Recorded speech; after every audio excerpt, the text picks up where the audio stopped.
ஒரு பக்கம் தளபதி ஆளுங்கட்சியை கதவை விடுறாரு, இன்னொரு பக்கம் திமுக கொத்தடிமைகளை தமிழக வெட்டிக்கழகம் பேச்சாளர் கதவை விட்டுக்கிட்டே இருக்காங்க. விவாத மேடைகளை பார்த்தீங்கன்னா நாளுக்கு நாள் தமிழக வெட்டிக்கழகம் அசிங்கப்பத்தெல்லாம் நினச்சிக்கிட்டு திமுக கொத்தடிமையில் அசிங்கப்பட்டு கிடக்காங்க. இதுக்கு முன்னாடி பார்த்தோன்னா சர்மையில் அசிங்கப்பட்டுச்சு, இப்போ அண்டா செந்தில் பொதுச் செயலாளர் அசிங்கப்பத்தலாம் அப்படின்னு நினச்சிக்கிட்டு கடைசியில் இவர் அசிங்கப்பட்டு போயிருக்காரு.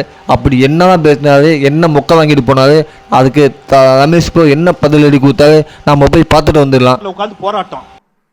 இவங்க பொதுச் செயலாளர் வருவாருன்னு எல்லாரும் வாசல்ல உட்கார்ந்து இருக்காங்க. பொதுச் செயலாளர் புறவாசல் வழியா எகிரி முடிச்சு ஓடுறாரு கார்ல. நடந்த பிரச்சனையில பின்வாசல் வழியா போயிட்டாரு.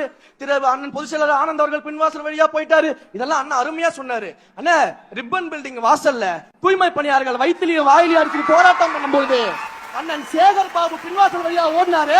அப்ப அதையும் நான் சொல்லணும். பார்த்தீங்களா, என்ன அண்டாவாய் இப்போ திறந்துருக்காதே அப்படியே மூடி இருக்கு. இதுக்கு தான் தமிழக வெட்டிக்கழகத்துக்கு இந்த மாதிரி பேச்சாளர் தேவை. உங்களுக்கு வந்தால் ரத்தம், எங்களுக்கு வந்தால் தக்காளி தண்ணியா, நீங்கள் என்னென்ன ஊட்டினாலும் ஒன்றுமே நடக்காதுங்க. தமிழக வெட்டிக்கழக தோழர்கள் இருக்கிற வரைக்கும் தமிழக வெட்டிக்கழகத்தை அசைக்கவே முடியாது. உண்மையில் ரமேஷ் ப்ரோக்கு வாழ்த்துக்கள். தொடர்ந்து இந்த மாதிரி திமுக கொத்தடிமையில் கதற விடணும்.